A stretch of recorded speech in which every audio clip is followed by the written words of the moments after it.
cream from the cow. Yes. So we always had a cow around, and my grandfather milked it in the morning and milked it at night, when he came home, so, or later on.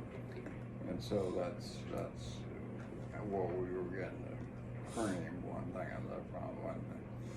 But the old cow one night, I don't know, she kicked the bucket over 3 times, and Oh, that gosh. was too many times. And I thought he was gonna. He most generally treated his animals pretty bad, but that was not the thing to kick over the milk bucket. Oh. And so that he really upset him, and he really went after that cow. Oh. I thought he was going to do something to that cow, but the cow sat down. He finished kicking. He finished milking the cow, and of course we had a scoop shovel, kind of the handle broke off of it, and he would pour milk in the scoop shovel and let the cats come down, and they would drink the milk. That's the only time I could pet those barn cats. They would let me pet her because they didn't want to get away from the milk. Yeah. But I would pet them during that period of time while they were drinking milk, But no, he did it all. The other time he got mad at me, and we went down to the big pond there on the farm, and we went down there after we ate supper, and we were going to fish, and so I had a big long cane pole. So he put a minnow on my pole and swung it out there, and of course it had a cork on it, one thing or another. He swung it out there and dropped the pole beside me, and the pole went out into the middle of the pond. And so I kind of pulled his pants leg. I says, "Grandpa, my pole's in the pond." Oh, well, he wasn't too happy about that, so he decided, well, I got to get that pole. So the deal of it is he had a fly rod, a big long deal. So he tried to cast out there, and he couldn't do it. So he took his shoes off, he took his pants off, he walked out there part of the way and went up and he could reach it with casting out there, and he grabbed the pole. Okay, he brought the pole back. He put another minnow on it, one thing or another. He turned around and handed me the fishing pole. He says, "Now hold on to that sucker." Is what he told me. How old were you? Oh, I don't know, maybe 10, something like that. Yeah. But no, he, like I say, he's very, very mild-mannered, and most generally he's very cool and calm. One other story is that my father bought me a pup, a bird dog pup. He was just a pup, and of course he had left. And me and my grandfather, after church, he wouldn't go to church, but my grandmother was, and I had to go too.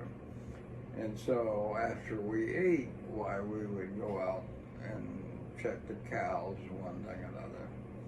And so we took off going across the oats field, which came up about right here on me. Anyway, the dog was following us, and we got out in this big oats field, and the dog disappeared. I was so upset, I started crying and everything else, and I was just really upset because my dog, my brand new dog, it got lost. And my grandfather turned around and says, "What are you crying for?" I said, "Well, my dog is missing. It's missing. He said, I don't know where he went." He says, "Oh, stop crying." And I says, "Well, how will will he know to get back? You know, he won't, he's not will this. He said he'll put his nose to the ground and he'll be sitting on the front porch when we get back. And so we finished our walk and we came back. There sat the dog on the front porch. Oh, good. So he's. How old were you then? Probably 7 or 8, something like that, you know. Yeah. But the other story was we had a lot of white-faced Herefords, and this is before they bred the horns out of them, so they had full sets of horns, wow. You see at Texas. People, you know, have big cows that have got horns. And, yeah. So, like I say, after lunch, we were down there going and checked to the cows. And so this old cow had a calf on a frozen bed.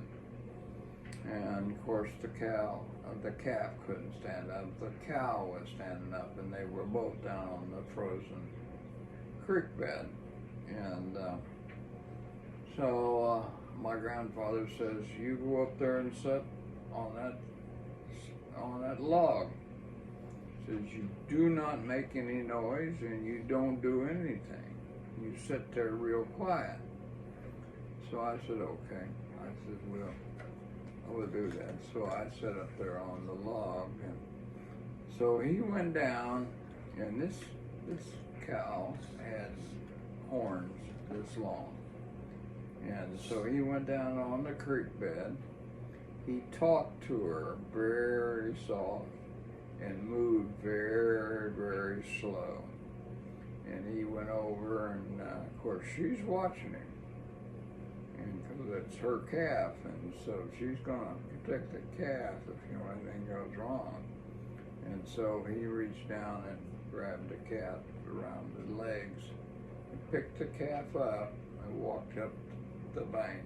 Oh my goodness. Carried it up the bank, and set the calf down on the bank up on the top off the bed, and the old steer just followed him right on up there, where she took care of the calf, and the calf could stand up at that point, and so because it wasn't on the frozen bed anymore, yeah. so it didn't have any problem.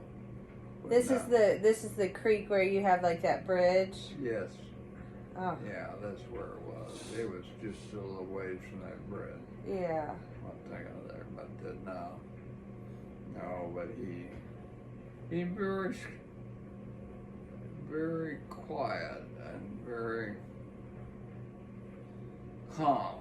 You know, he didn't want to get her upset or anything. It's like, because she might come after him. Yeah, for sure. Yeah, but he moved very slow. Moved very, very slow and very calm. He used his voice and it was very quiet, so I sat up there on the log and watched this whole thing go on, so. But he was that way. He was very, very calm. He loved the fish. He loved the fish all the time, so. But no, in fact, his brothers were all fishermen. They all fished. That was their whole deal. And you just at the pond? What? Just at the pond there? Yeah. On the property or somewhere else? Yeah, that barn, there was a barn built a little in front of where the existing barn sits. The foundation was there, and I had Chick Acker come down there with his bulldozer. I was having him do some stuff, and I had him take out that foundation that had been there for years and years and years. Yeah. Because I said, "Chick, take that out of there." I said, "I don't want it around here because it's just in the middle of the barnyard, and so I need to get it out of there." And so he took his bulldozer and moved it out of there for me. But it was there. And the reason why is because the original barn got hit by lightning and burned. So they built another barn, but they backed it up because of what I think was because it was too close to the house.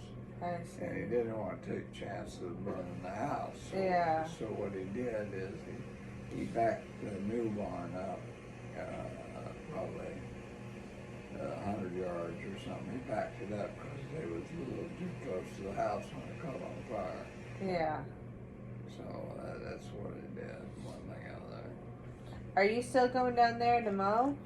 No, I'm not going to go down tomorrow, but it's, I went down there on Wednesday.